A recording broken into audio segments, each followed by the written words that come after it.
जय भारतम बंधुओं, डे 11 के क्लास में हमने देखा कि इब्राहिम लोदी को पानीपत के प्रथम युद्ध में बाबर पराजित कर देता है और दिल्ली सल्तनत का खात्मा हो जाता है, लोदी वंश समाप्त हो जाता है और मुग़ल साम्राज्य का उदय होता है।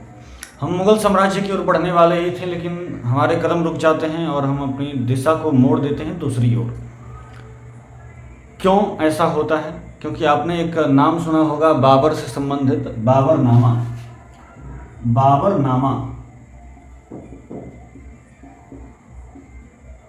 बाबरनामा क्या है? एक तुर्की भाषा में लिखी गई एक पुस्तक का हिंदी अनुवाद है। वो कौन सी पुस्तक थी? तो तुर्की भाषा में एक पुस्तक लिखी गई थी, नाम था तुजुक-ए-बाबरी। तुजुक-ए-बाबरी। ये कैसी पुस्तक है? तुजुक-ए-बाबरी कैसी पुस्तक है? तो यह आत्मकथा है, बाबर की आत्मकथा है। बाबर स्वयं इसे लिखता है, तुजुक-ए-बाबरी को, तुर्की भाषा में। बाद में इसका हिंदी अनुवाद होता है और उसका नाम पड़ता है बाबरनामा। इस पुस्तक का हिंदी अनुवाद होता है और उसका नाम पड़ता है, तुजुक-ए-बाबरी का नाम पड़ता है बाबरनामा। ये तुर्की भाषा में थी, ठीक। और ये बाबरनामा हिंदी भाषा में, ठीक। तो बाबरनामा नाम सुनकर हम क्यों रुक जाते हैं? बाबरनामा में बाबर एक बात कहता है। क्या कहता है? कि मेरे दौर का, एक राजा के विषय में कहता है कि मेरे दौर में वो भारत का सबसे शक्तिशाली राजा था। किस राजा के विषय में कहता है? तो कृष्णदेव राय के विषय में। कृष्णदेव राय के विषय में कहता है कि कृष्णदेव राय मेरे दौर में भारत का सबसे शक्तिशाली राजा था। बाबर यह बात कहता है। बाबर जिसके विषय में ऐसी बात बोले, ये जानना जरूरी हो जाता है कि वो कृष्णदेव राय किस वंश के थे, किस वंश से ताल्लुक़ रखते थे। तो हमें पता चलता है कि ये तुलुव वंश के थे। तब हमारे मन में ये प्रश्न उठता है कि तुलुव वंश कहाँ पर शासन करता था, इसका शासन कहाँ था? तो इसका उत्तर हमें मिलता है कि विजयनगर साम्राज्य में तुलुव वंश का शासन रहता है। विजयनगर साम्राज्य में। अब मन में प्रश्न ये उठता है कि विजयनगर साम्राज्य की स्थापना किसने की थी? तो इसका उत्तर आता है हरिहर एंड बुक्का। हरिहर और बुक्का नाम के दो भाई थे। इन्होंने ही विजयनगर को बसाया था। हरिहर एंड बुक्का के बारे में हम आपको बता दें, हमने आपको पढ़ाया मोहम्मद बिन तुगलक के बारे में, जो कि सबसे दिल्ली सल्तनत के सारे सुल्तानों में सबसे ज़्यादा विद्वान था, सबसे ज़्यादा सुसंस्कृत था। लेकिन कुछ हरकत ऐसा कर दिया था जिसके वजह से उसे पागल समझा जाने लगा था। और एल्फिंस्टन ने कहा भी था कि मोहम्मद बिन तुगलक के में कुछ पागलपन का कुछ अंश है, ऐसा एल्फिंस्टन ने कहा था। क्या करता है वो? कई सारे हमने आपको बताया कि दिल्ली से देवगिरी राजधानी कर देता है, विरोध होता है तो फिर देवगिरी से दिल्ली कर देता है, सांकेतिक मुद्रा लॉन्च कर देता है। तो ये सब बातें, जिससे विद्रोह बड़ा होता है, बहुत विद्रोह होता है। तो विद्रोहियों में ही था हरिहर एंड बुक्का, और एक विद्रोही का नाम था हसन गंगू। तो हरिहर और बुक्का क्या करते हैं? हरिहर और बुक्का विजयनगर साम्राज्य को बसा लेते हैं विद्रोह करके, और हसन गंगू बहमनी वंश बसा लेता है। तो बहमनी साम्राज्य उतना महत्वपूर्ण नहीं है, इसलिए उसको जानेंगे नहीं। बस इतना याद रखिए, हसन गंगू ने उसकी स्थापना की थी, बहमनी वंश की। और विजयनगर कौन बसाता है? हरिहर और बुक्का नाम के दो भाई। इनके विषय में है, ये विद्रोह करते हैं तो मोहम्मद बिन तुगलक इन्हें कैद कर लेता है और कारागार में डाल देता है। बड़े लंबे समय तक ये कारागार में रहते हैं और वो इनका धर्म परिवर्तन भी करा देता है। इनका धर्म परिवर्तन हो जाता है, मुसलमान ये बन जाते हैं। बाद में कैसे भी कैद से छूट कर आते हैं तो वाराणसी जाते हैं। वाराणसी में एक संत हैं, संत विद्यारण्य। तो कैद से ये छूट कर जाते हैं हरिहर और बुक्का। संत विद्यारण्य वाराणसी में थे, संत विद्यारण्य। तो विद्यारण्य वाराणसी के जो संत थे उस समय, ये वाराणसी में हरिहर और बुक्का का फिर से धर्म परिवर्तन करा के इन्हें हिंदू बनाते हैं, फिर से हिंदू बनाते हैं और ये आशीर्वाद देते हैं कि जाओ तुम एक साम्राज्य की स्थापना करो, एक नगर बसाओ। तो इन्हीं के आशीर्वाद से, विद्यारण्य के आशीर्वाद से हरिहर और बुक्का तुंगभद्रा नदी के किनारे विजयनगर बसाते हैं। तुंगभद्रा नदी के किनारे, तुंगभद्रा। जब विजयनगर साम्राज्य अपने चरमोत्कर्ष पे होता है तो पूरा तुंगभद्रा नदी, कृष्णा नदी से लेकर ये पूरे दक्षिण भारत के अंतिम छोर तक फैल जाता है। तो पूरा दक्कन पे शासन है इसका। उस समय तो मतलब छोटा था, अभी नया नया बना था। इन्होंने राजधानी बनाई हम्पी को, हम्पी को राजधानी बनाई, हम्पी को राजधानी बनाई, हम्पी को इन्होंने राजधानी बनाई।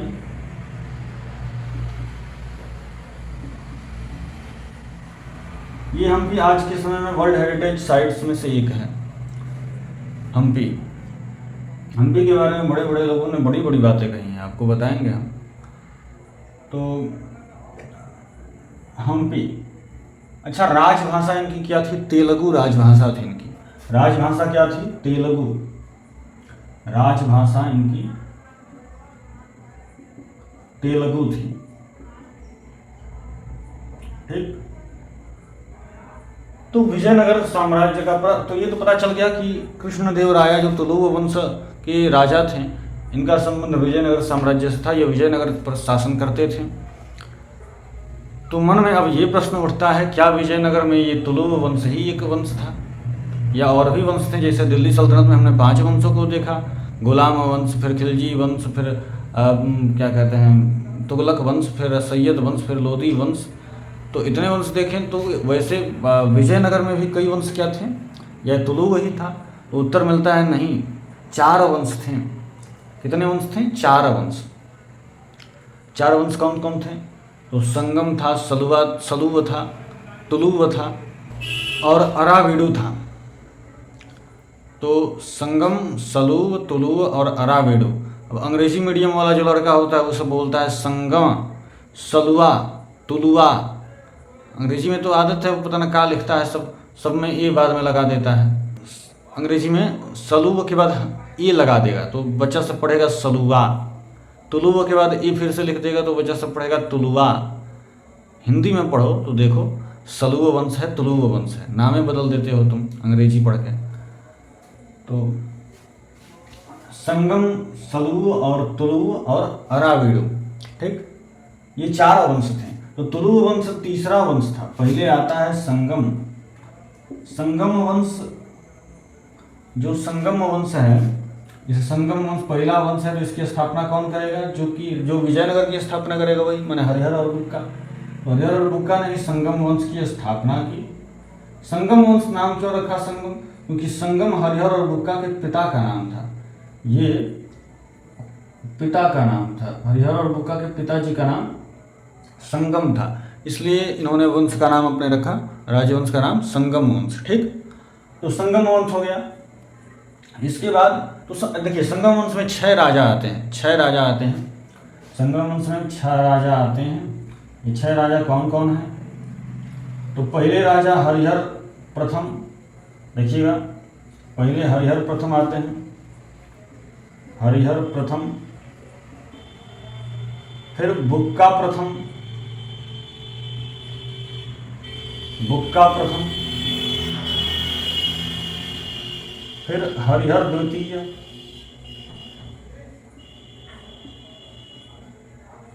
फिर देवराया प्रथम, देवराय प्रथम, अंग्रेजी में इसे इनको देवराया बोलता है, देवराया, देवराय प्रथम, और देवराय द्वितीय, इसके बाद ये 5वें राजा हो गए। 6वें राजा प्रौढ़ राय, प्रौढ़ राय। तो 6वें राजा होते हैं प्रौढ़ राय। इधर नहीं दिख रहा है, थोड़ा सा, हाँ ठीक। तो प्रौढ़ राय 6वें राजा। इसमें महत्वपूर्ण कौन है? तो महत्वपूर्ण हम पढ़ेंगे देवराय प्रथम और देवराय द्वितीय को, ठीक। देवराय प्रथम और देवराय द्वितीय को। देवराय द्वितीय सबसे महान शासक माने जाते हैं। सबसे किस वंश के? संगम वंश के। ये कृष्णदेवराय नहीं है, क्योंकि कृष्णदेवराय तो तुलु वंश के हैं। देवराय द्वितीय संगम वंश के सबसे प्रतापी शासक, प्रतापी राजा, ठीक। देवराय प्रथम इनके पहले हैं। अब देखिएगा, देवराय प्रथम के समय में एक इटालियन यात्री आता है, उसका नाम होता है निकोला कांटी। आप फॉरेन ट्रैवलर के बारे में आप पढ़ते हैं तो हम पहले तो बता ही दिए सबसे 3 महत्वपूर्ण, एक अल बरूनी आया था, एक इब्न बतूता, ये दोनों का पढ़ाई दिया, और फ्रैंकोइस बर्नियर को आगे आप देखने ही वाले हैं। लेकिन इन तीनों के अलावे 4-5 और हम पढ़ते हैं महत्वपूर्ण फॉरेन ट्रैवलर्स के बारे में, जिसमें एक सबसे पहले मार्को पोलो आता है, 1295 में आया था वो, याद रखिएगा। मार्को पोलो कब आया था? मार्को पोलो, ये भी इटालियन ही था। इन यात्री फॉरेन ट्रैवलर से मैच द फॉलोइंग में क्वेश्चन पूछ लेता है। एनडीए 2 2023 में पूछा था। मार्को पोलो, ये क्या कहते हैं, निकोला कांटी, फ्रैंकोइस बर्नियर, इन सबसे मैच द फॉलोइंग में ऐसे करके ये पूछ लेता है। आपका अब्दुल रजाक, तो इन सब से पूछ लेता है। मार्को पोलो 1295 में आया था, इटालियन ये भी था। इसके बाद निकोला कांटी आता है देवराय प्रथम के समय में। निकोला कांटी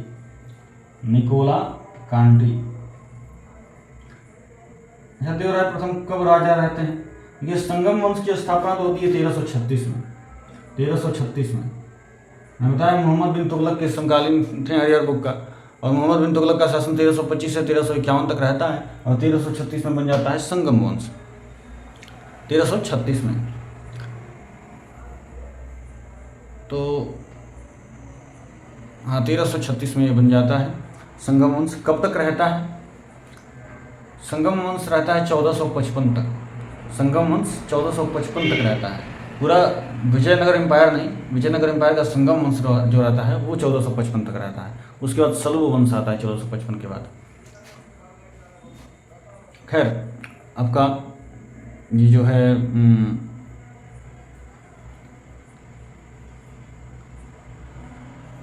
हाँ, तो संगम वंश 1336 में बन जाता है।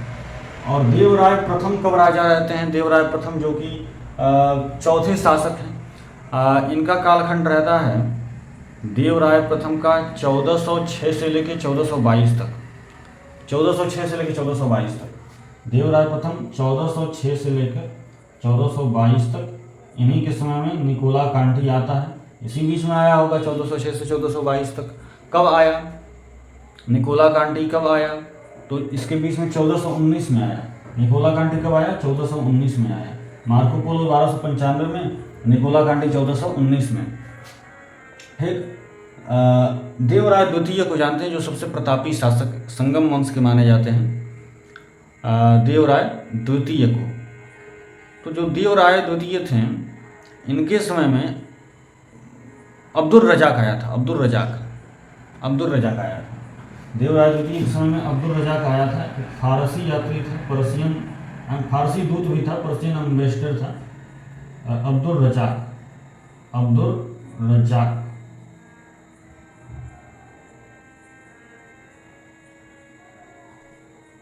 ये फारसी राजदूत था।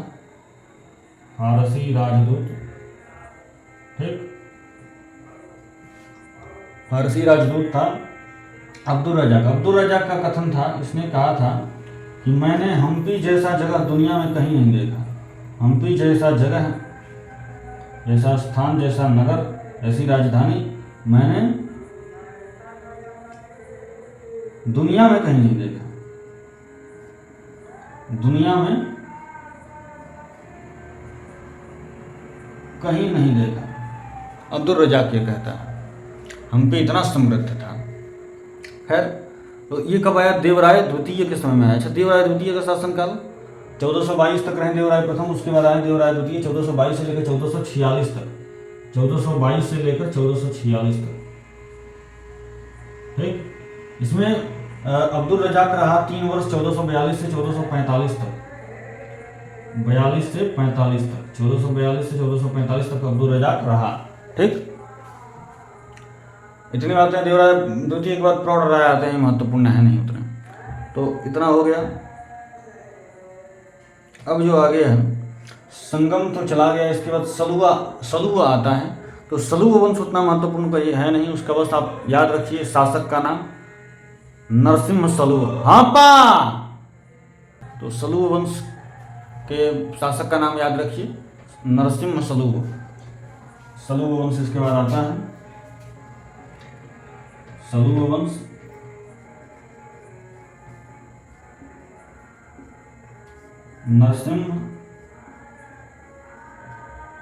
नरसिंह सलुआ। ठीक,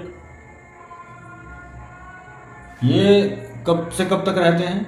1485 से लेकर 1505 तक, 1485 से 1505 तक। इसके बाद 1505 में आता है तुलुआ वंश। 1505 में तुलुआ वंश आता है, 1570 तक रहता है, 1570 तक रहता है तुलुआ वंश। इसी तुलुआ वंश के शासक, सबसे प्रतापी शासक कृष्णदेव राय। कब से कब तक रहते हैं? 1509 से 1529 तक रहते हैं, 30 तक, 1530 तक। कौन? कृष्णदेव राय। और बाबर भी 1530 तक ही रहता है, बाबर 1530 में मर जाता है। ये 1530 से थोड़ा पहले मर जाते हैं, 1529 के लास्ट में, 1530 से लिख देते हैं कृष्णदेव राय। ठीक, कृष्णदेव राय के बारे में पढ़ेंगे, पहले आप स्क्रीनशॉट लीजिए। तो इसको मिटावें और आगे बढ़ें। तो मिट जाओ भाई, तुम्हारी जरूरत अब हमें नहीं है।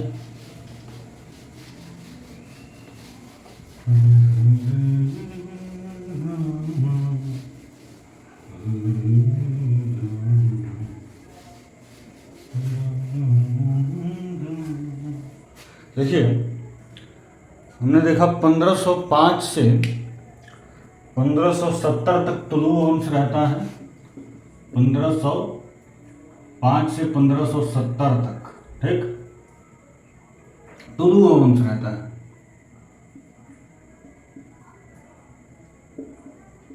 तुलुआ वंश के ही शासनकाल में, तुलुआ वंश के ही समय में 1560 में एडोर्डो बारबोसा आता है। ये भी एक फॉरेन ट्रेवलर, क्या नाम है? एडोर्डो बारबोसा। तो एडोर्डो बारबोसा 1560 में आता है, एडोर्डो बारबोसा। अंग्रेजी में भी थोड़ा लिख दें, एडोर्डो बारबोसा। ठीक, तो अल बरूनी, इब्न बतूता और फ्रेंकोइस बर्नियर के बाद ये 4 और महत्वपूर्ण। मार्को पोलो 1295, फिर 1419 में वो निकोला कांटी, फिर 1442 से 45 तक अब्दुल रज़ाक, फिर ये 1560 में एडोर्डो बारबोसा। ये महत्वपूर्ण है। इसमें कृष्णदेव राय जो सबसे महान शासक हुए, कृष्णदेव राय, उनका शासनकाल रहा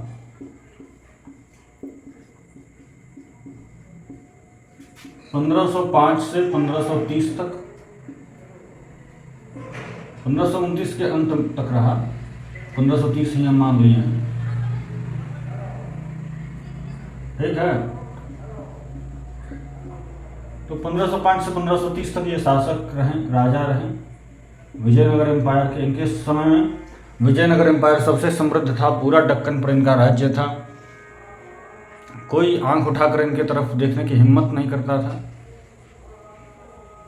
कोई आंख उठाकर देखने की हिम्मत तक इनके तरफ नहीं करता था। सब कांपते थे इनके नाम से ही थर थर। बड़ा नाम था इनकी वीरता की, बड़ी बहुत शोर थी इनकी वीरता की। तो कृष्णदेव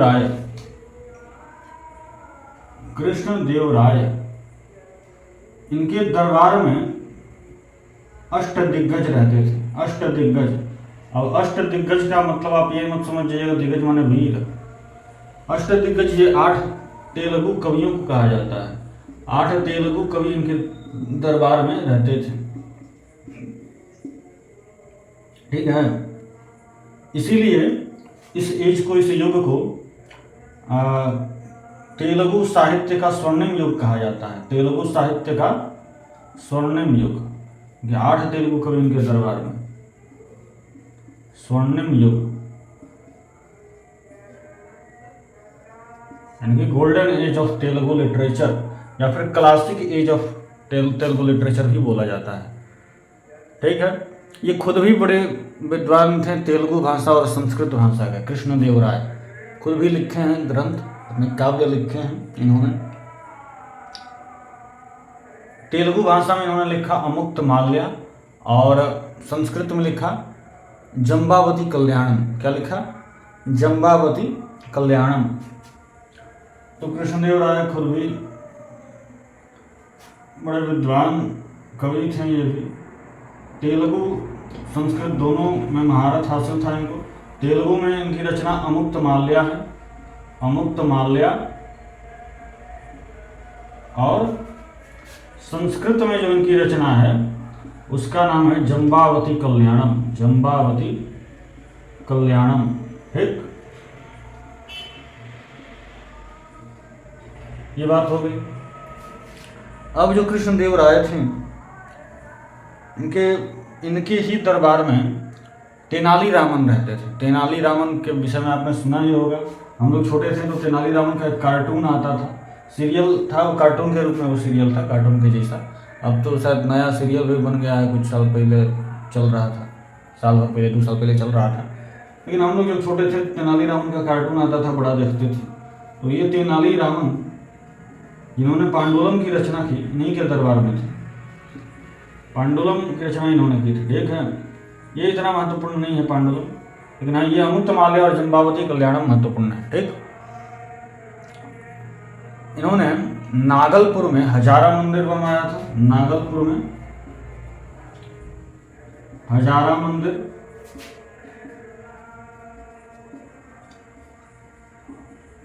इसके अलावे विरूपाक्ष मंदिर इन्होंने बनवाया, और विट्ठल स्वामी का मंदिर इन्होंने बनवाया। विट्ठल स्वामी का मंदिर बनवाया, विट्ठल स्वामी का मंदिर।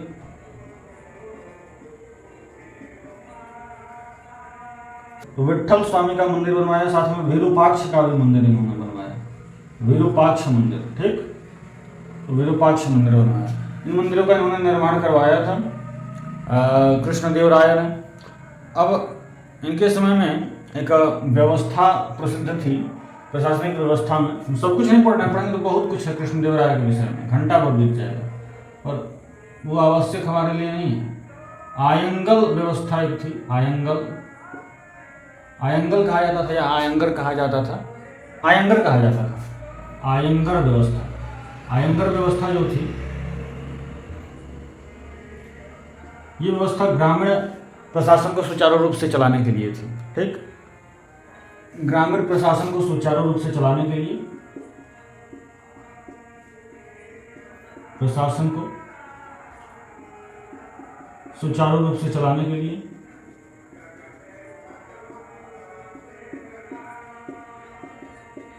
ठीक। इसमें हर एक ग्राम की इकाई पर, गांव की इकाई पर 12 अधिकारियों को नियुक्त किया जाता था। वो 12 अधिकारी ये सब देखते थे प्रशासन व्यवस्था गांव की, ठीक। तो ये बात रही। कृष्णदेव राय के विषय में इतना जानिए, बहुत है, बड़े वीर थे, कोई हिम्मत नहीं करता था, सबसे समृद्ध था उस समय, पूरा दक्कन पे इन्होंने शासन किया था। तो ये हो गया कृष्णदेव राय। अब विजयनगर एम्पायर यहीं पर ख़त्म करते हैं। इसके बाद वो जो अरावेडो वंश है वो उतना महत्वपूर्ण है नहीं। हाँ, एक इसमें महत्वपूर्ण प्रश्न है, ये पिछले वर्ष पूछा भी था। प्रश्न क्या था, जो तालीकोटा का युद्ध होगा, तालीकोटा का युद्ध, तालीकोटा का युद्ध, तालीकोटा का युद्ध ये कब हुआ था और किसके किसके मध्य हुआ था? तालीकोटा का युद्ध कब हुआ था और किसके किसके मध्य हुआ था, ये पूछेगा तो आपका उत्तर क्या रहेगा? ये 23 जनवरी 1565 में हुआ, यानी तुलु वंश के ही समय में हुआ। 23 जनवरी 1565 में हुआ। और कौन उस समय शासक था, राजा था तुलु वंश में विजयनगर का? राम राय था, राम राय, राम राय। और इनके साथ कौन लड़ा वर्सेस जितने भी दक्षिण भारत के राजा थे। आप कहेंगे ये भी तो दक्षिण भारत के थे, हाँ ये भी दक्षिण भारत के थे, लेकिन इनके ऊपर वाले जो दक्षिण भारत के थे वो सारे राजा इनके विरुद्ध दक्षिण भारत के राजा। और राम राय एक बगल, कई सारे लोगों ने मिलकर, कई सारे शासकों ने मिलकर इन पर चढ़ाई की थी।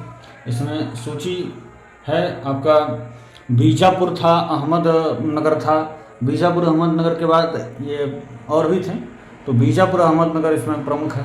इसका नेतृत्व किसने किया था? अली आदिल शाह। इन सबका नेतृत्व अली आदिल शाह ने किया था। तो राम राय वर्सेस अली आदिल शाह हम लिखते हैं। दक्षिण भारत के राजाओं का नेतृत्व किसने किया? अली आदिल शाह, अली आदिल शाह, ठीक, अली आदिल शाह। ये युद्ध हुआ था 1565 में, 23 जनवरी 1565 में, पिछले साल पूछा था एंड ये 2022 में पूछा था, ठीक। अब इसको मिटाते हैं, हम आगे बढ़ेंगे और भक्ति एंड सूफी ट्रेडिशन को देखेंगे। पहले आप स्क्रीनशॉट ले लीजिए। तो आगे बढ़ें, इसको मिटाएं। अच्छा, एक बात हम बताना भूल गए, ये जो देवराय द्वितीय थे संगम वंश के चौथे शासक, पांचवें शासक देवराय द्वितीय, जो सबसे प्रतापी शासक थे संगम वंश के, उन्होंने उपाधि धारण की थी जग बेटकर की। किसकी उपाधि धारण की थी? जग बेटकर की। यहाँ पर लिख दे रहे हैं देवराय द्वितीय, देवराय द्वितीय जो संगम वंश के थे, सबसे प्रतापी शासक, इन्होंने जग बेटकर की उपाधि धारण की थी। जग बेटकर, जग बेटकर की नहीं कहा जाता था देवराज द्वितीय को, जग बेटकर, ठीक है। अब मिटा देते हैं इसे और आगे हम भक्ति मूवमेंट शुरू करेंगे। भक्ति मूवमेंट के बाद सूफी मूवमेंट देखेंगे। एकदम जो महत्वपूर्ण चीज़ें हैं वही देखेंगे। तो भक्ति एंड सूफी मूवमेंट अपने आप में एक बहुत बड़ा टॉपिक है, पूरा इस पर एक चैप्टर है एनसीईआरटी के 12th क्लास में, 12th क्लास के एनसीईआरटी बुक में। तो चर्चा करने लगेंगे तो बहुत लंबा चर्चा हो जाएगी। तो इसलिए हम संक्षिप्त में जहाँ से महत्वपूर्ण प्रश्न बन सकते हैं उन्हीं क्षेत्रों की ओर बढ़ेंगे। भक्ति मूवमेंट, भक्ति आंदोलन, भक्ति आंदोलन, इसके बाद हम सूफी आंदोलन पढ़ेंगे। भक्ति आंदोलन, भक्ति आंदोलन क्या है? भक्ति आंदोलन क्या है? सबसे पहले देखिए, भक्ति आंदोलन से पहले भक्ति शब्द जो है इसका जिक्र सबसे पहले कहाँ मिलता है? भक्ति शब्द का जिक्र सबसे पहले प्रथम उल्लेख भक्ति का कहाँ मिलता है? भक्ति का प्रथम उल्लेख, प्रथम उल्लेख पसीना इतना हो गया कि बोल।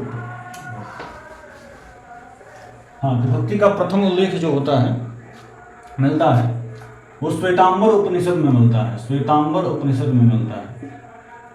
108 उपनिषद हैं जिसमें से एक श्वेतांबर उपनिषद है। इसी श्वेतांबर उपनिषद में भक्ति का प्रथम बार उल्लेख मिलता है।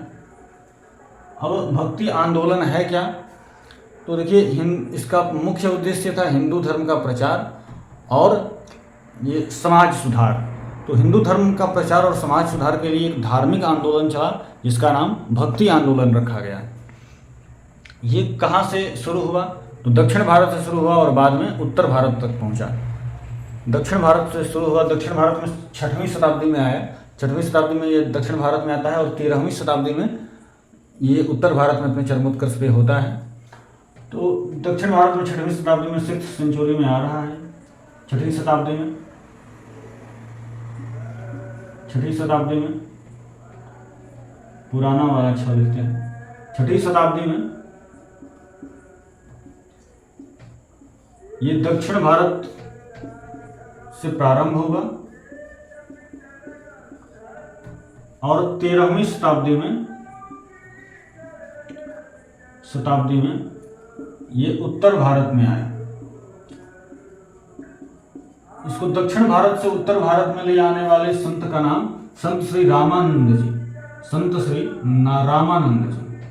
तो रामानंद जी ने दक्षिण भारत से उत्तर भारत में लेकर आए भक्ति आंदोलन को। इसका श्रेय इन्हीं को जाता है, रामानंद। ठीक, रामानंद। इसकी मुख्य विशेषताएं क्या थी भक्ति आंदोलन की, वो देखें। 5, 6, 7 विशेषताएं गिनाई गई हैं, लेकिन 4 महत्वपूर्ण हैं। उन चारों को आप देखेंगे। पहला है बाह्य आडंबरों का विरोध। पहली विशेषताओं में हम लिखें, पहली विशेषता बाह्य आडंबरों का विरोध। बाह्य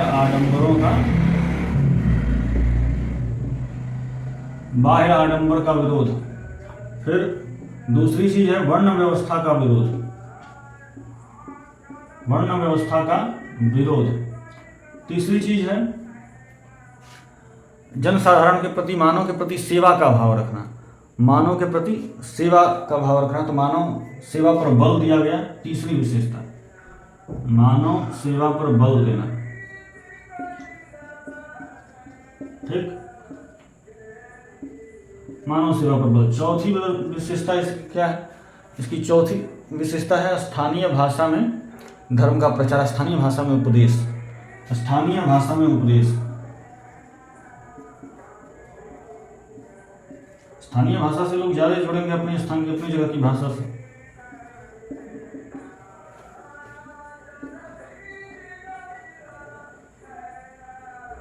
तो स्थानीय भाषा में उपदेश, ये चौथी विशेषता। तो 4 इसकी ये विशेषताएं इस आंदोलन की। इसके बाद एक और बात है महाराष्ट्र के जो, अब देखिए इसमें ये भक्ति आंदोलन जो चला दक्षिण भारत में, तो दक्षिण भारत में शुरुआत कैसे हुआ? तो अलवार्स और नैनार्स अंग्रेजी में बोला जाता है। अलवार्स एस लगाया जाता है बहुवचन के लिए, प्लूरल फॉर्म के लिए। ऐसे अलवार और नैनार। अलवार कौन थे, नैनार कौन थे? अलवार वैष्णव थे, विष्णु जी के भक्त थे, वैष्णव। और नैनार शैव थे, शिव जी के भक्त। तो प्रारंभिक काल में 12 अलवार और 63 नैनार ने मिलकर इस आंदोलन की शुरुआत की थी। 12 अलवार और 63 नैनार। ठीक, इस आंदोलन की शुरुआत की। इसके बाद हम देखते हैं कि जो महाराष्ट्र के वैष्णव संत थे, उन्हें क्या कहा जाता है, ये एक बात नोट करने वाली है। महाराष्ट्र के वैष्णव संत को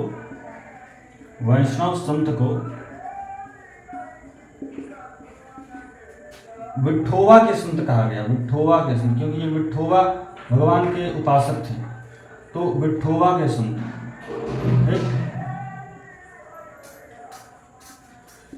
और इनके जो अनुयायी थे, इनके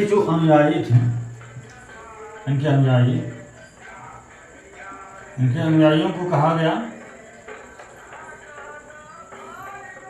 इनके अनुयायियों को क्या नाम दिया गया? वरकरी या फिर तीर्थ यात्री पंथ के लोग। वरकरी या फिर तीर्थ यात्री पंथ के लोग। देखिएगा, वरकरी या फिर तीर्थ यात्री पंथ के लोग।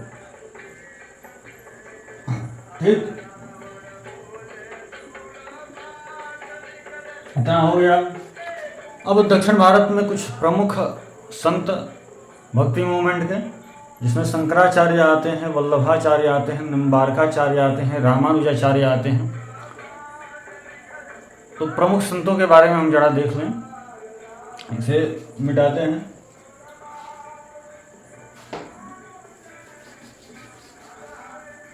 प्रमुख संतों के बारे में हम देखें।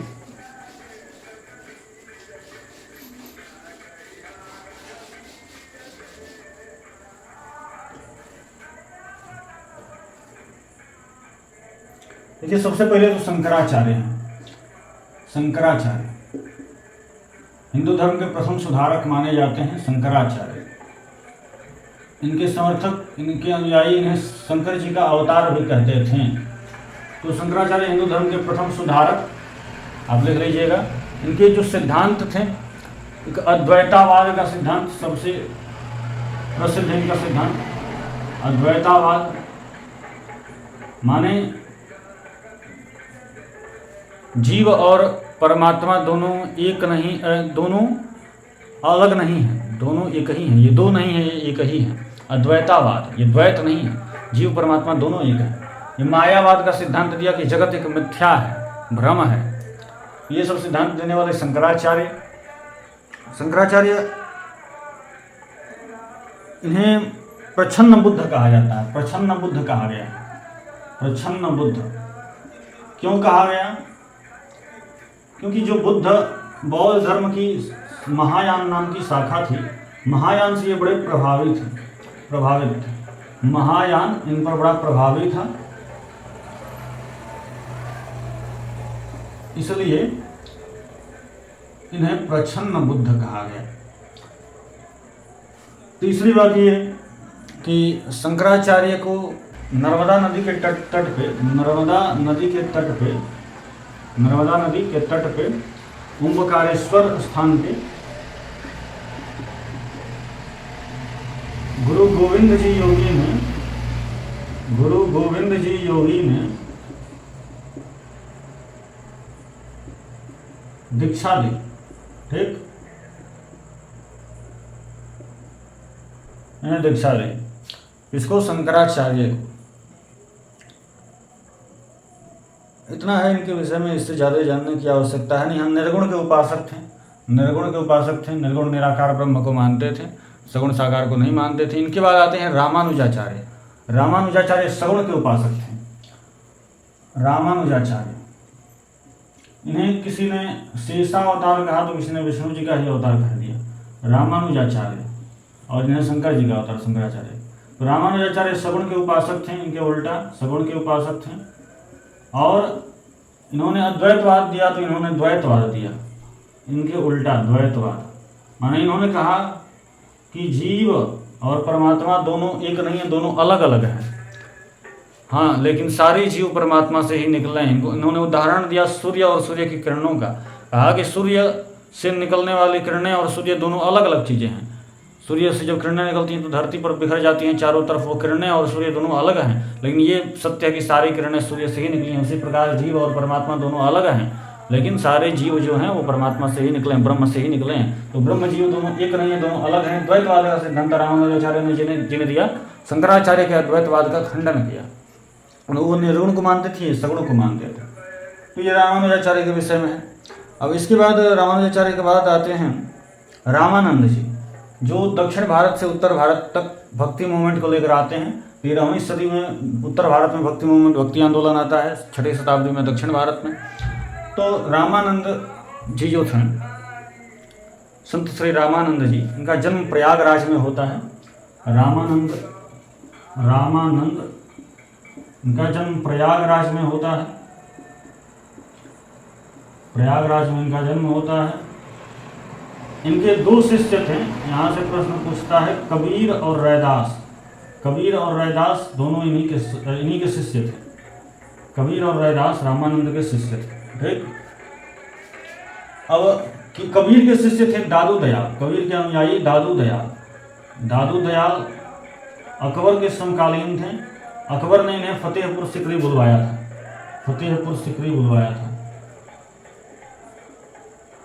ठीक, रैदास की शिष्या थी मीराबाई के विषय में जानते हैं आप। दारू दयाल कबीर के, रैदास के मीराबाई, और कबीर रैदास दोनों रामानंद के शिष्य। इतनी बातें। रामानंद के बाद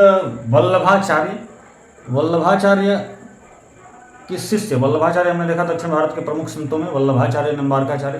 तो वल्लभाचार्य के शिष्य थे सूरदास जी। तो सूरदास जी के विषय में आप देखिए, वल्लभाचार्य के शिष्य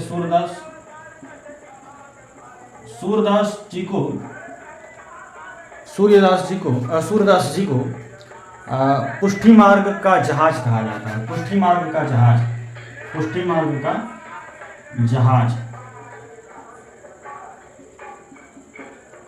इनकी जो प्रमुख रचनाएं थी वो सूरसागर,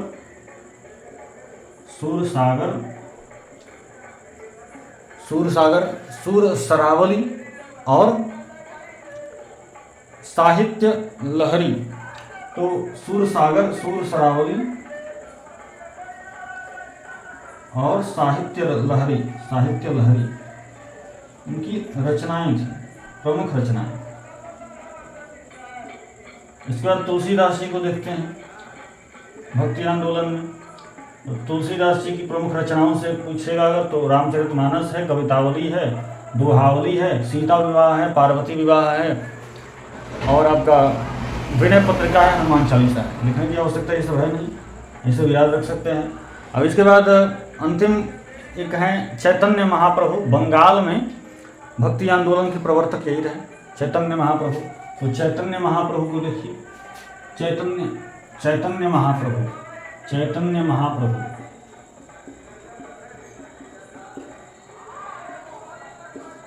बंगाल में ये भक्ति आंदोलन के प्रवर्तक थे।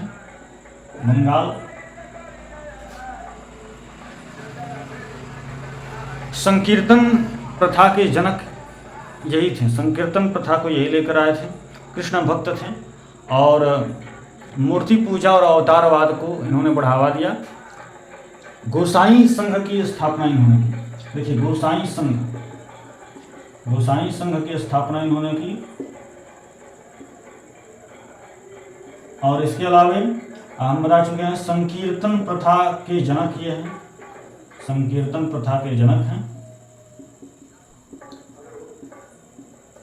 मूर्ति पूजा और अवतारवाद को बढ़ावा दिया इन्होंने। मूर्ति पूजा को नहीं मानते थे कौन? शंकराचार्य। ऐसा कहना गलत होगा। निर्गुण में विश्वास रखते थे, इसका अर्थ ये नहीं कि मूर्ति पूजा को नहीं मानते थे। मूर्ति पूजा को नहीं मानते तो क्यों अलखनंदा में फेंकी गई बद्रीनाथ जी की मूर्ति को लाकर वो तप्त कुंड के पास गुफे में स्थापित करते हैं?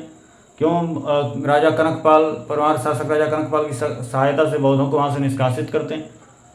क्यों चार धाम का प्रचार प्रसार करते हैं, वहाँ पर मठ क्यों बनवाते हैं? निर्गुण के उपासक थे, ये सत्य है, पर इसका मतलब ये नहीं कि मूर्ति पूजा में विश्वास नहीं रखते थे। हम मूर्ति पूजा और अवतारवाद को बढ़ावा देने वाले संत में चैतन्य महाप्रभु का नाम आता है। तो ये है, तो भक्ति मूवमेंट में इतना है। अब इसके बाद सूफी मूवमेंट आता है। तो सूफी मूवमेंट को भी हम देखेंगे। पहले इसका स्क्रीनशॉट लीजिए। तो सूफी मूवमेंट देखते हैं, इसको मिटाते हैं। भक्ति मूवमेंट हो गया। और सूफी मूवमेंट, सूफी आंदोलन।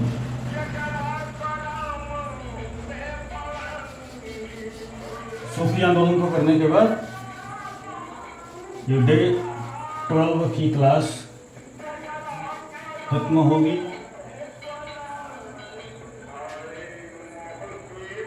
ठीक है,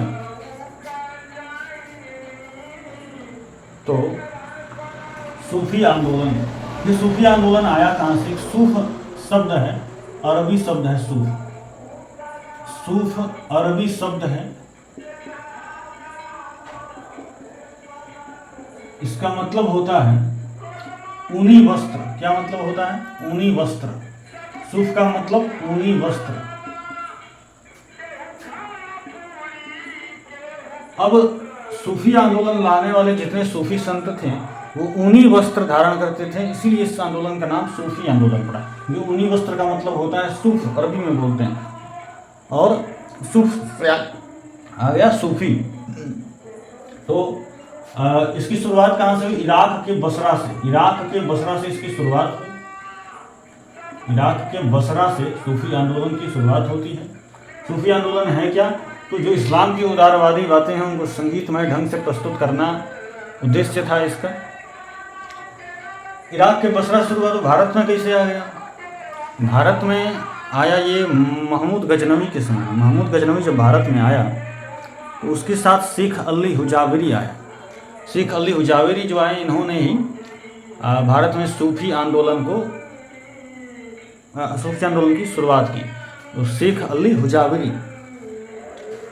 तो इराक से ये भारत में कैसे आया? जब महमूद गजनवी आया था, गजनी से, अफगानिस्तान से, तो इसके साथ शेख अली हुजावेरी आए। शेख अली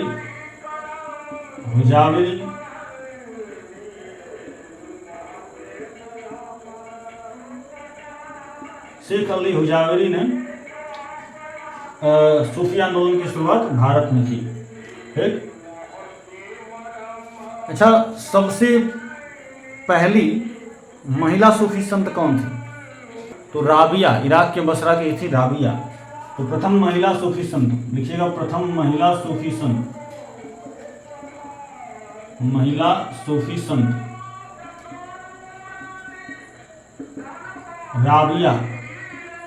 राबिया बसरा की ही थी, इराक के बसरा जहाँ से इसकी शुरुआत हुई थी। राबिया बसरा की थी, इराक के बसरा। ठीक। तो प्रथम महिला सूफी संत राबिया है।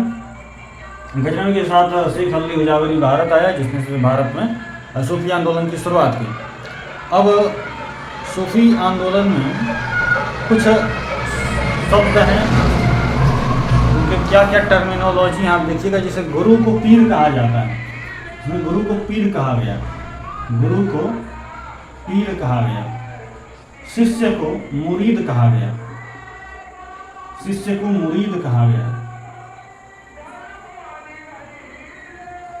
जो सूफी संतों का निवास स्थान था,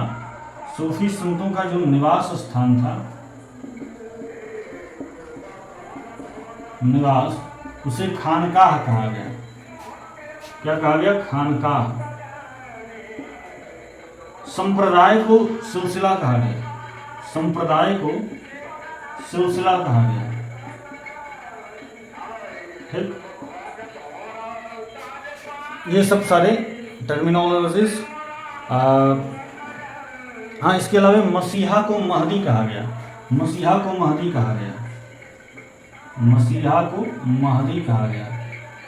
ठीक। अब भारत में कई संप्रदायों में बटा सूफी आंदोलन, जिसमें जो सबसे महत्वपूर्ण है वो चिश्ती संप्रदाय है, चिश्ती सिलसिला, क्योंकि संप्रदाय को सिलसिला कहा गया है यहाँ पर। तो चिश्ती सिलसिला सबसे महत्वपूर्ण है, उसके बारे में थोड़ा विस्तार से देखेंगे। बाकी सब 4-5 और हैं, 4 हैं, तो उनके विषय में जानना आवश्यक उतना नहीं है, थोड़ा बहुत बता देंगे एक दो के विषय में। तो चिश्ती सिलसिला पहले देखिएगा। चिश्ती सिलसिला है, ये भारत में कैसे आया? चिश्ती सिलसिला कैसे आया? तो जो मोहम्मद गौरी था, ये तो महमूद गजनवी के साथ आया, शेख अली हुजावेरी, तो सूफी आंदोलन आ गया। लेकिन चिश्ती सिलसिला, सूफी आंदोलन का ये सिलसिला चिश्ती सिलसिला कैसे आया? तो मोहम्मद गौरी के साथ आया था मोइनुद्दीन चिश्ती, हम पहले बता चुके हैं, हजरत ख्वाजा मोइनुद्दीन चिश्ती। तो मोइनुद्दीन चिश्ती आया और चिश्ती सिलसिला भारत में आ गया मोहम्मद गौरी के साथ आया मोइनुद्दीन चिश्ती आए और चिश्ती सिलसिला भारत में आ गया। ठीक, चिश्ती सिलसिला आ गया। अब चिश्ती सिलसिला भी 2 भागों में बटा है, दक्षिण भारत और एक उत्तर भारत।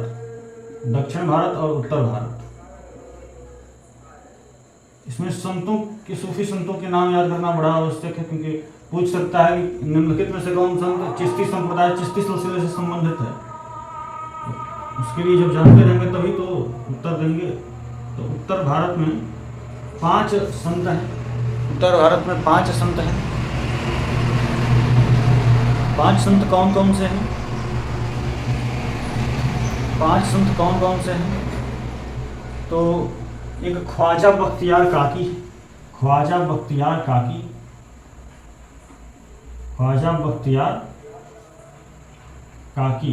आपको बताए थे पहले ही। ख्वाजा बख्तियार काकी के ही स्मृति में कुतुबुद्दीन ऐबक ने कुतुब मीनार की नींव रखी, कुतुब मीनार का निर्माण शुरू करवाया, जिसको इल्तुतमिश ने पूरा करवाया। और जब वो क्षतिग्रस्त हो गया तो फिरोज शाह तुगलक ने उसका पुनर्निर्माण करवाया। तो ख्वाजा बख्तियार काकी की स्मृति में कुतुब मीनार बना, याद रखिएगा, पहले बता भी चुके हैं वैसे। इसके बाद ख्वाजा बख्तियार काकी के शिष्य थे, नाम था बाबा फरीद। बाबा फरीद, तो बाबा फरीद, इसके बाद बाबा फरीद आते हैं।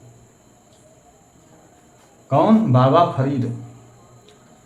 देखिए क्या कहते हैं, हाँ ये बात हम बताना आपको भूल गए थे। मोइनुद्दीन चिश्ती अजमेर को अपना केंद्र बनाता है। चिश्ती सिलसिला जब आता है तो अजमेर को अपना केंद्र बनाते हैं मोइनुद्दीन चिश्ती।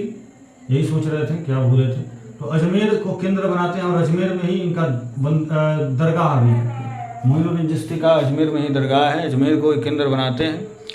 अब इसके बाद हमने देखा ख्वाजा बख्तियार काकी। बाबा फरीद, बाबा फरीद के बारे में क्या जाने। गुरु ग्रंथ साहिब की जो रचनाएं, जो सिख धर्म का सबसे पवित्र ग्रंथ है गुरु ग्रंथ साहिब, उसमें इनकी रचनाएं शामिल हैं। इनकी रचनाएं गुरु ग्रंथ साहिब में शामिल है। गुरु ग्रंथ साहिब, ठीक। तीसरे, ये बख्तियार काकी के शिष्य थे बाबा फरीद। बाबा फरीद के शिष्य निजामुद्दीन औलिया, हजरत निजामुद्दीन औलिया, निजामुद्दीन औलिया, हजरत निजामुद्दीन औलिया वैसे पूरा नाम है। निजामुद्दीन औलिया के बारे में हम पहले भी बता चुके थे। गयासुद्दीन तुगलक से इनका कुछ बनता नहीं था, विवाद हो गया था और इन्होंने गयासुद्दीन तुगलक के लिए कहा था कि दिल्ली अभी दूर है। 7 सुल्तानों के शासन को ये देख चुके थे, बड़ी लंबी उम्र तक। तो निजामुद्दीन औलिया, इनके शिष्य थे अमीर खुसरो और आमिर हसन। आमिर खुसरो और आमिर हसन,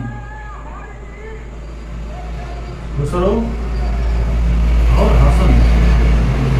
आपको बताए थे बलबन वंश में आमिर खुसरो, बलबन के समय में आमिर खुसरो और आमिर हसन थे।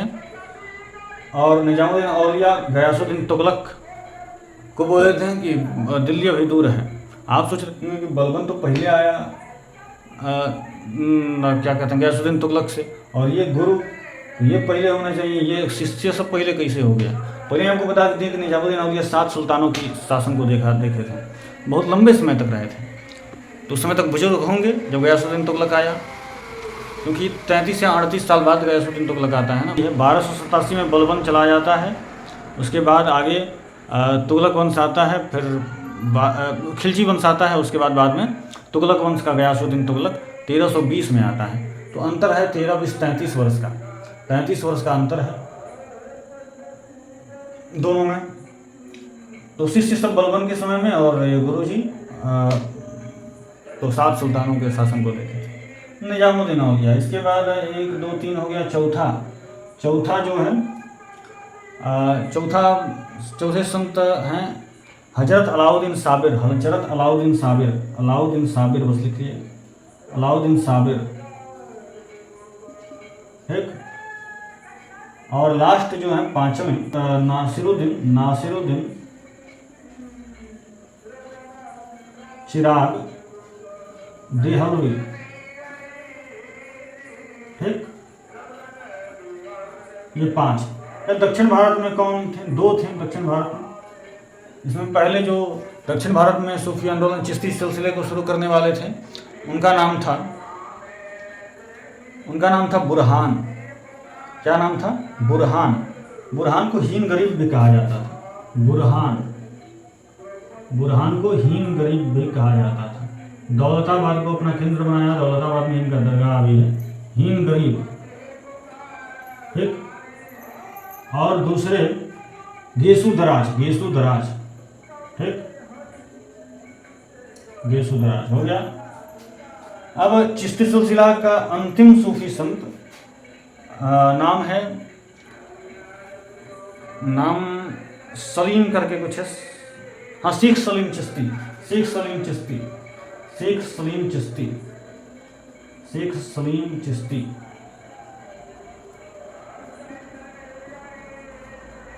ये बाबर के समकालीन थे शेख सलीम चिश्ती। बाबर ने अकबर के समकालीन, अकबर इनके पास जाता है, फतेहपुर सिकरी इनका केंद्र रहता है। फतेहपुर सिकरी तो अकबर इनके पास जाता है, मन्नत मांगता है बेटे की और बेटा हो जाता है। तो उसका नाम शेख सलीम चिश्ती के नाम पर ही रखता है, सलीम। वही आगे जाके जहांगीर बनता है। तो शेख सलीम चिश्ती फतेहपुर सिकरी, ठीक, अकबर के समकालीन अंतिम चिश्ती सिलसिला का सूफी संत। ठीक हो गया, इतना ही है सूफी आंदोलन में आपको जानने के लिए, और ज़्यादा कुछ है नहीं। तो ये सब नोट कर लीजिए। अब यहीं पर इसको विराम देते हैं डे टेबल की क्लास को। अब दो क्लास लेंगे मेडिवल हिस्ट्री में, जिसमें हम मुग़ल साम्राज्य और लास्ट में मराठा साम्राज्य 10-15 मिनट उस पर भी समय देंगे। दोनों क्लास में ये दोनों को हम कवर करेंगे। तब तक के लिए जय तो भारतम, जय तो भारतस्य संस्कृति, जय श्री राम।